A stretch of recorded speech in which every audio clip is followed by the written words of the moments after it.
कर सकता है, क्योंकि उसके बुरे कर्म ही उसके दुखों का कारण बनेंगे। इसलिए आप सभी इस संसार की मोह माया अर्थात इच्छा, लालच, क्रोध इत्यादि को ध्यानपूर्वक देखते हुए अपने कर्म करें। इतना कहकर महात्मा बुद्ध ने अपना उपदेश समाप्त किया और वहां से चले गए। महात्मा बुद्ध जब ये उपदेश दे रहे थे तो वहां पर उस नगर का सबसे धनी व्यक्ति वहीं पर मौजूद था और उस व्यक्ति पर महात्मा बुद्ध की बातों का बहुत गहरा असर पड़ा। वह सोचने लगा कि अगर सब मोह माया है तो फिर व्यर्थ की मेहनत करना बेकार है, फिर फालतू में क्यों अपने समय को नष्ट किया जाए, जब अंत में कुछ भी नहीं बचने वाला। जब यहाँ पे कोई अपना नहीं होता तो फिर किसके लिए व्यर्थ की मेहनत की जाए। अब उसका मन अब संसारी जीवन में नहीं लगता था, वह संसारी जीवन से हटने लगा। अब उसे अपना सब कुछ किया हुआ व्यर्थ नजर आने लगा था। देखते ही देखते कुछ ही सालों में उसका सारा व्यापार चौपट होने लगा था। उस धनी व्यापारी के परिवार के सभी सदस्य उसे इस तरह से देखकर बहुत चिंतित रहने लगे थे और जब भी कोई उससे बात करने की कोशिश करता था तो वह धनी व्यापारी एक ही बात कहता, ये धन दौलत तो सब बेकार की चीजें हैं, ये सब तो मोह माया है, सब बेकार है, भला हम रिश्ते निभाकर क्या करेंगे, ये सब तो मोह है, जीवन तो केवल एक ही है और वह है मुक्ति। अब तो केवल उसी की आस है, उसी की प्यास है। मैं इतना समझ चुका हूं कि अब से जो भी होगा वह सब अच्छा होगा। अब से उसने व्यापार पर भी ध्यान देना बिल्कुल बंद कर दिया था और देखते ही देखते वह धनी व्यापारी उस नगर का सबसे गरीब व्यक्ति बन चुका था। वह पूरी तरह से निधन हो चुका था, उसका सब कुछ बर्बाद हो चुका था। एक दिन जब उसके घर में खाने के लिए कुछ नहीं बचा तो उसने अपने आप से कहा, ये मैंने क्या कर दिया, सब कुछ तो बहुत अच्छा चल रहा था लेकिन मैंने अपने हाथों ही सब कुछ बर्बाद कर दिया। आज मेरे परिवार का हर एक सदस्य भूखा है, उनके पास खाने के लिए कुछ नहीं और मैं उनके लिए कुछ नहीं कर पा रहा हूं। वह ये सब सोच ही रहा था कि तभी उसे याद आया कि उसने महात्मा बुद्ध की बातों में आकर अपना जीवन बर्बाद कर लिया। ना तो उसे मुक्ति मिली और ना ही सुकून। अब तो भोजन के लिए भी आज मुझे रोज मरना पड़ता है। हर रोज मुझे मेहनत करनी पड़ती है, तब जाकर मेरे परिवार को 2 वक्त की रोटी मिल पाती है। अपने परिवार की इस तरह से बुरी हालत देखकर उससे रहा नहीं गया। वह बहुत चिंतित रहने लगा था। तब उसके मन में ख्याल आया कि वह अब किससे मदद मांगेगा, आखिर अब उसका साथ कौन देगा। तभी उसे याद आया कि उसे महात्मा बुद्ध के पास ही जाना चाहिए, क्योंकि बुद्ध के कारण आज उसकी यह हालत है। उसके हालात के जिम्मेदार तो वही है।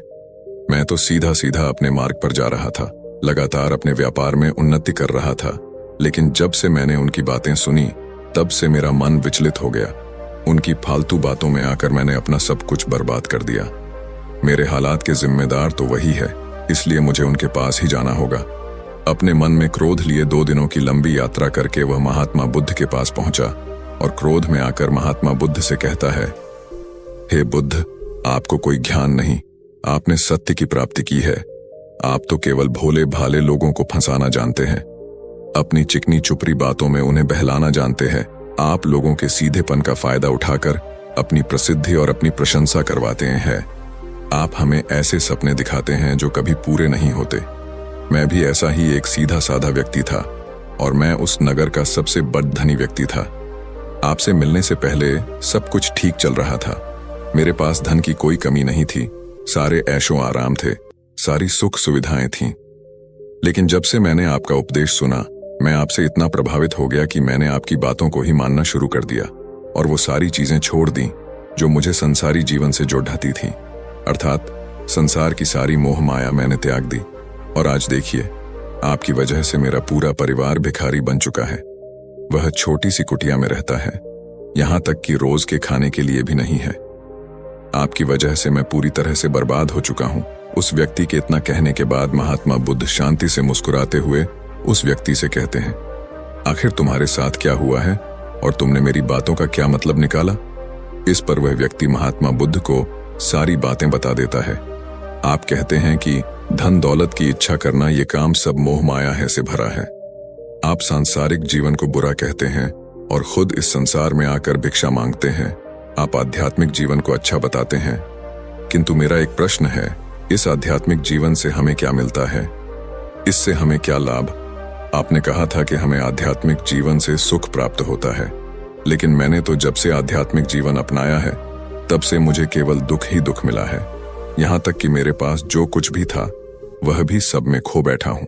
आप लोगों को झूठा सुख दिखाकर उन्हें अंधकार में ढकेल देते हैं। क्या यह वास्तविकता नहीं? इस पर महात्मा बुद्ध मुस्कुराते हुए उस व्यक्ति से कहते हैं, बेटा तुम बहुत दूर से आए हो, अभी तुम विश्राम करो। रात को आकर मैं तुम्हें तुम्हारे सभी प्रश्नों का जवाब दे दूंगा। पहले तो उस व्यक्ति ने इनकार किया, लेकिन महात्मा बुद्ध के आग्रह पर वह व्यक्ति महात्मा बुद्ध की बात मान गया और आश्रम में जाकर विश्राम करने लगा। रात्रि के बाद महात्मा बुद्ध उस व्यक्ति के पास आए और कहा, बेटा मैंने एक व्यक्ति की बात सुना, वो कह रहा था कि एक हाथी हवा में उड़ रहा था। उसने तो यह भी देखा कि एक बड़ी मछली अपने पैरों से जमीन पर चल रही थी और एक कुत्ता समुद्र की गहराइयों में सांस ले रहा था। वो व्यक्ति महात्मा बुद्ध की सारी बातें सुनकर महात्मा बुद्ध से कहता है, फिर तथागत उसके आगे क्या हुआ? आखिर आप चुप क्यों हो गए? तभी महात्मा बुद्ध उस व्यक्ति को समझाते हुए कहते हैं, बेटा क्या तुम्हें लगता है कि ऐसा वास्तव में हो सकता है? इस पर व्यक्ति जवाब देते हुए कहता है, बुद्ध अगर आप कह रहे हैं तो यह अवश्य ही सच होगा, क्योंकि आप इतने बड़े ढेर ज्ञानी हैं, आपने सत्य की प्राप्ति की है, तो आपके मुख से निकला हुआ हर एक शब्द तो सत्य ही होगा। तभी महात्मा बुद्ध मुस्कुराते हुए उस व्यक्ति से कहते हैं, बेटा क्या तुमने कभी पहले ऐसा कभी होते हुए देखा है? क्या तुमने कभी किसी हाथी को देखा है जो पर के साथ हवा में तेजी से उड़ता जा रहा हो? इसके जवाब में वह व्यक्ति कहता है, तथागत मैंने तो कभी नहीं देखा। तभी महात्मा बुद्ध कहते हैं, तुमने मुझसे प्रश्न क्यों नहीं किया कि आखिर वह हाथी आकाश में कैसे उड़ सकता है? इसके जवाब में व्यक्ति कहता है, हे तथागत, आपके मुंह से सुनकर मुझे ऐसा लगा कि मानो बात सत्य हो, और आप कह रहे हैं तो ये सत्य ही होगा, इसलिए मैंने आपसे एक भी बार प्रश्न नहीं किया। तभी महात्मा बुद्ध उस व्यक्ति को समझाते हुए कहते थे, कभी किसी की बातों पर मत जाना, बल्कि खुद विचार करो, संयम से सोचो कि उस बात में कितनी सच्चाई है। जो व्यक्ति कह रहा है क्या वह सच है? आखिर वह कहना क्या चाहता है? हो सकता है कि वह कुछ और कहना चाहता हो और तुम उसका अर्थ कुछ और ही निकाल रहे हैं। कम से कम तुम्हें एक बार प्रश्न करके ये समझना तो चाहिए कि आखिर वह कहना क्या चाहता है। अगर तुम मुझसे पूछते कि आखिर वह हाथी हवा में कैसे उड़ सकता है, तो इसका जवाब मैं तुम्हें अवश्य देता। मैं तुम्हें ऐसा बताता कि एक छोटा सा बच्चा अपने खिलौनों के साथ खेल रहा है। वह हाथी को हवा में उड़ा रहा है और कुत्ते को पानी में डूबा रहा, और रही बात मछली की तो वह उसे जमीन पर चला रही है। क्या ऐसा संभव नहीं हो सकता? इसके जवाब में व्यक्ति कहता है, हाँ बिल्कुल ऐसा हो सकता है। महात्मा बुद्ध उस व्यक्ति को कहते हैं, इसी प्रकार मैं कभी किसी को निर्धन या गरीब होने के लिए नहीं कहता। निर्धनता या गरीबी तुम्हारे विकास में बाधक बन जाती है, जिससे तुम और कुछ नहीं सोच पाते, ना ही कुछ समझ पाते हो। इन भिक्षुओं को देखो, जब इन्हें भोजन की आवश्यकता होती है तो यह भिक्षा मांगने के लिए निकल पड़ जाते हैं, लेकिन यह भिक्षा कहाँ से आती है? इसके जवाब में व्यक्ति कहता है, हे तथागत, हर कोई रोज मेहनत करता है ताकि उसके परिवार का पालन पोषण हो सके, और जो वह मेहनत करता है उसके बदले में उसे कुछ पैसे मिलते हैं। उन पैसों से भोजन खरीदता है और वही भोजन वो आपको भी सौंपता है, और वहीं से भिक्षा आती है। तभी महात्मा बुद्ध उस व्यक्ति से एक और प्रश्न करते हैं, बेटा ये बात तो सत्य है, लेकिन तुम क्या मुझे ये बता सकते हो कि आखिर ये धन कहाँ से आता है? इसका जवाब देते हुए व्यक्ति कहता है, तथागत धन तो सभी लोग अर्जित करते हैं, सभी कमाते हैं। तभी महात्मा बुद्ध इस व्यक्ति को समझाते हुए कहते हैं, ठीक इसी प्रकार दुनिया में यदि हर कोई भिक्षा मांगने लग जाए तो आखिर भोजन कहाँ से आएगा? अनाज कौन उगाएगा? व्यापार कौन करेगा? और लोगों की रक्षा के लिए धन कहाँ से इकट्ठा होगा? लोगों की जरूरतें कैसे पूरी होंगी? ये सुनकर व्यक्ति थोड़ा सा अचरज में पड़ गया और महात्मा बुद्ध से कहता है, किंतु हे तथागत, आप ही तो कहते हैं कि मनुष्य की इच्छा, कामना और वासना, लालच और क्रोध, ये सभी मनुष्य के विकार है और हमें इनसे दूर रहना चाहिए, तभी वह आत्मज्ञानी कहलाता है। तभी महात्मा बुद्ध कहते हैं, बेटा मैं तो अभी भी यही कह रहा हूं कि मनुष्य को इन सब चीजों से दूर रहना चाहिए। इस पर व्यक्ति महात्मा बुद्ध की बात काटते हुए कहता है, पर दुनिया तो इसी पर चल रही है, इसके बिना भला या संसार कैसे चल सकता है? हर किसी को पैसों की जरूरत है। बिना पैसों के बाहर अपने परिवार को नहीं चला सकता। वह अपने परिवार का पालन पोषण नहीं कर सकता। वह अपने परिवार के लिए भोजन नहीं ला सकता, और यदि वह पैसे नहीं कमाएगा तो वह भूखा मर जाएगा। तभी महात्मा बुद्ध कहते हैं, बेटा ये संसार इन चीजों से नहीं चल रहा है, इन चीजों से बिगड़ रहा है। इस पर व्यक्ति कहता है, ये तथागत आखिर आप क्या कहना चाहते हैं? मैं आपकी बात समझ नहीं पा रहा। संसार में इच्छा, कामना, वासना और क्रोध ही तो है, और जब हम इनका त्याग कर देते हैं तब हम अध्यात्म के मार्ग की ओर आगे बढ़ते हैं, अर्थात मुक्ति के मार्ग पर, यानी कि हम सन्यासी के मार्ग पर चलते हैं। इस पर महात्मा बुद्ध जवाब देते हुए कहते हैं, बेटा तुमने जो कुछ कहा वह भी एक बहुत बड़ा सत्य है। इच्छा, कामना, वासना और क्रोध ऐसे ही बुरी भावनाओं को छोड़ देने से हम संसार छोड़कर सन्यासी हो जाते हैं, और इन्हीं सभी चीजों को छोड़कर भी हम संसार में जी सकते हैं, धन कमा सकते हैं, मान, पद, प्रतिष्ठा और सम्मान कमा सकते हैं, क्योंकि हम सब अपना कर्म ही तो कर रहे। एक किसान खेती करता है, पर वह अपनी खेती बिना बुरी भावनाओं के भी कर सकता है। एक व्यापारी व्यापार करता है, और इस व्यापार में चीजों को यहाँ से वहां पहुंचना होता है, और वह व्यापारी इन चीजों को बिना बुरी भावना के कर सकता है। ठीक उसी प्रकार एक राजा भी अपनी प्रजा की रक्षा करता है, और वह भी अपने कर्म बिना किसी बुरी भावना के कर सकता है। और एक भिक्षु इन सभी लोगों को सही प्रकार और सही कार्य करने के लिए मार्गदर्शन करते हैं। जो उस भिक्षु का क्रम है, जो उसका कार्य है, और जो व्यक्ति जागृत होकर अपने कर्मों का सही पालन करता है, वास्तविकता में वही सन्यासी हैं, वही भिक्षु है। क्योंकि हम जो भी कर्म कर रहे हैं वह हमारा इस संसार में रहने के लिए, जीवित होने के लिए, जीवन जीने के लिए केवल एक माध्यम मात्र ही है। उसे छोड़कर हम कुछ भी नहीं पा सकते, और हमारे सभी कर्म करते हुए हमारा मुख्य उद्देश्य जागृत होना है, खुद को पहचानना है। एक बार यदि हमारे भीतर ज्ञान का उदय हो गया, तब हम चाहे जो भी करें, वह फिर संसारी हो या सन्यासी, सब एक ही होते हैं। इस पर व्यक्ति महात्मा बुद्ध से कहता है, हे बुद्ध, किंतु मैंने तो देखा है कि आप अपने संघ में उन लोगों को भी शामिल कर लेते हैं जो लोग अपने परिवार को छोड़कर आए, अपने माता पिता को, अपने बीवी बच्चों को छोड़कर आए।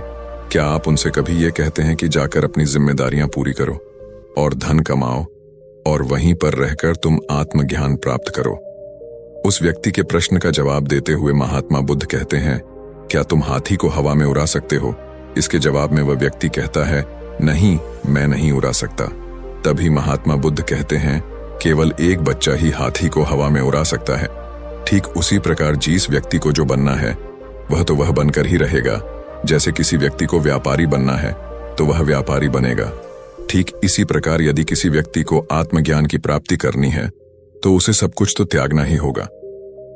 आगे महात्मा बुद्ध उस व्यक्ति से कहते हैं, बेटा क्या तुम सब कुछ छोड़कर आत्मज्ञान के मार्ग पर आगे बढ़ते, या फिर तुम ये सोच रहे थे कि इस रास्ते पर चलकर जीवन आसान हो जाएगा, जो होगा सब अच्छा होगा, सब कुछ अपने आप ही मिलने लगेगा, मुझे तो कुछ करने की आवश्यकता ही नहीं पड़ेगी, सारे दुख दर्द सब कुछ समाप्त हो जाएगा और जीवन में चमत्कार होने लगेगा और अंत में मुक्ति भी मिल जाएगी। महात्मा बुद्ध की यह बात सुनकर उस व्यक्ति को अपनी गलती का एहसास हो गया। वह महात्मा बुद्ध के चरणों में गिर पड़ा और कहने लगा, हे तथागत, आप सत्य कहते हैं। मैंने तो कुछ ऐसा ही सोचा था, क्योंकि मेरा व्यापार सही नहीं चल रहा था, तो मुझे लगा कि सब कुछ छोड़कर सब मिल जाएगा, मुझे कुछ करने की आवश्यकता ही नहीं पड़ेगी और मेरे सारे दुख दर्द हमेशा हमेशा के लिए खत्म हो जाएंगे और मैं आत्मज्ञान भी प्राप्त कर पाऊंगा। तभी महात्मा बुद्ध उस व्यक्ति से कहते हैं, बेटा भिक्षु हो जाना कोई आसान बात नहीं है, इसके लिए सब कुछ त्यागना पड़ता है। एक एक चीज जिसे तुम बहुत प्रेम करते हो, वो सारी चीजें तुमसे एक एक करके दूर हो जाती है। तो क्या तुम भिक्षु बनने के लिए तैयार हो? क्या तुम सब कुछ छोड़कर अध्यात्म के मार्ग में आगे बढ़ना चाहते हो? इसके जवाब में व्यक्ति कहता है, हे तथागत, मुझे मेरी गलती का एहसास हो चुका है, मुझे भिक्षु नहीं बनना, मैं तो व्यापारी ही ठीक हूं, मैं तो अपने संसारी जीवन में ही खुश था, परंतु अब भी मेरे मन में एक प्रश्न शेष बचा है। अगर आपकी आज्ञा हो तो वह प्रश्न भी मैं आपसे पूछना चाहूंगा। तभी महात्मा बुद्ध उसे आज्ञा देते हैं। इस पर व्यक्ति कहता है, तथागत, आप ही तो कहते हैं कि धन नहीं कमाना चाहिए, पद, प्रतिष्ठा, अहंकार हमें दुख की ओर ले जाते हैं। और संसार में यही तो है। और क्या है, यदि हमें संसारी जीवन जीना है तो हमें ये सब तो करना ही पड़ेगा। तभी महात्मा बुद्ध मुस्कुराते हुए उस व्यक्ति से कहते हैं, क्या तुम्हें भूख लगी है? इस पर व्यक्ति कहता है, हाँ तथागत, मुझे बहुत भूख लगी है। तभी महात्मा बुद्ध उस व्यक्ति को भोजन करवाते हैं और उसे भरपेट भोजन खिलाने के बाद महात्मा बुद्ध उस व्यक्ति से कहते हैं, लो और खाओ, ये सब तुम्हारे लिए ही है। इसके जवाब में वह व्यक्ति कहता है, तथागत, मैं पहले ही बहुत ज्यादा खा चुका हूं, अब मुझसे और नहीं खाया जाएगा। मेरे पेट में अब जरा भी जगह नहीं रह गई है। यदि मैंने और अधिक खाया तो मेरा पेट दर्द करने लग जाएगा और फिर मुझे तरह तरह की परेशानियां होने लगेंगी, मैं परेशान हो जाऊंगा। तभी महात्मा बुद्ध मुस्कुराते हुए उस व्यक्ति से कहते हैं, बेटा, मैं भी तो तुम्हें यही समझाने का प्रयास कर रहा हूं कि जितनी जरूरत है उतना ही खाओ, क्योंकि हर चीज जब हद से ज्यादा हो जाती है तो वह नुकसान जरूर पहुंचाती है। फिर वह चाहे धन हो, चाहे इच्छा, चाहे लालच, या फिर कामना या वासना, सब कुछ हद से ज्यादा आपको नुकसान ही पहुंचाएगा और यह सब आपको केवल दुख ही देंगे। इसीलिए इन्हें नियंत्रण में रखना चाहिए। जितने की हमें आवश्यकता है उतना ही हमें चाहिए, और जब आप इसे नियंत्रण में रखते हैं तो यह कभी आपको दुख नहीं दे पाएगा। आप हमेशा सुखी रहो। आगे महात्मा बुद्ध उस व्यक्ति से कहते हैं, सुनो, धन कमाना आवश्यक है, क्योंकि धन की कमी नहीं होनी चाहिए, भोजन की कमी नहीं होनी चाहिए, किसी भी कार्य को करने के लिए मन में इच्छा की कमी नहीं होनी चाहिए। लेकिन उसी के साथ में यह भी ध्यान रखना है कि इच्छा अत्यधिक भी नहीं होनी चाहिए, और मैं तुम्हें यही समझाने का प्रयास कर रहा हूं। इसीलिए जाओ और धन कमाओ। व्यापार से, अपने कर्म से न केवल अपना बल्कि दूसरों का भला भी करो।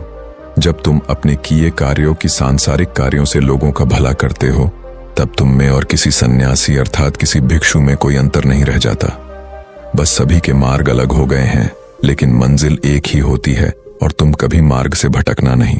तुम लोगों की संगत में रहना जो तुम्हें अपने आत्मज्ञान के सीधे मार्ग पर ले चले, जो सांसारिक जीवन से हटकर नए जीवन में प्रवेश करवाएं, क्योंकि वे लोग बुराइयों से लड़ने में तुम्हारी मदद करेंगे। तुम्हें ताकत मिलेगी और तुम लगातार बिना विचलित हुए अध्यात्म के मार्ग पर लगातार आगे बढ़ाते चले जाओगे। इतना कहकर महात्मा बुद्ध शांत हो गए।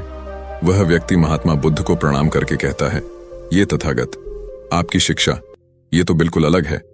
आप जो कहते हैं उसके पीछे का अर्थ कुछ अलग ही होता है, बहुत सीधा और सरल, लेकिन हम उसे समझ नहीं पाते। आपके पास चमत्कार का आश्वासन नहीं है, पर आपके पास वह मार्ग है जिसमें मार्ग पर चलकर मैं अवश्य ही अध्यात्म को प्राप्त कर सकता हूं, जिससे मेरा और लोगों का सभी का भला होगा। हे तथागत, ये मेरी ही गलती थी कि मैंने आपकी बातों का गलत मतलब निकाला और एक व्यापारी होकर भी मैंने अपने कर्म को छोड़ दिया और ये सोचने लगा कि अब अपने आप सब कुछ अच्छा ही होगा। लेकिन यह सत्य है कि अपने आप कुछ नहीं होता। जब हम हाथ पैर चलाएंगे, काम करेंगे, कर्म करेंगे, तभी हमें फल मिलेगा। जब हम हाथ पैर मारना छोड़ते हैं तो नदी का बहाव हमें अपने साथ बहाकर ले चला जाता है और तब हमारे हाथों में कुछ नहीं रह जाता, और यही मेरे साथ भी हुआ है। तथागत, आज से मैं आपको वचन देता हूं कि मैं अपना कर्म पूरी ईमानदारी के साथ करूंगा। आपके दिए हुए मार्ग पर मैं पूरी ईमानदारी से चलूंगा। मैं आपको वचन देता हूं कि मैं एक अच्छा व्यापारी और एक अच्छा इंसान बनकर रहूंगा। मैं आत्मज्ञान के मार्ग पर अपने कर्म करते हुए आगे बढ़ता रहूंगा। इतना कहकर वो व्यक्ति महात्मा बुद्ध को प्रणाम करके वहां से लौट गया। बाकी अगर ये कहानी आपको अच्छी लगी हो तो इस वीडियो को लाइक करें और ऐसी और कहानी सुनने के लिए डे इंस्पायर्ड यूट्यूब चैनल को सब्सक्राइब करें। तब तक मिलते हैं हम आपसे ऐसी ही एक और प्रेरणादायक कहानी के साथ अगले दिन। धन्यवाद।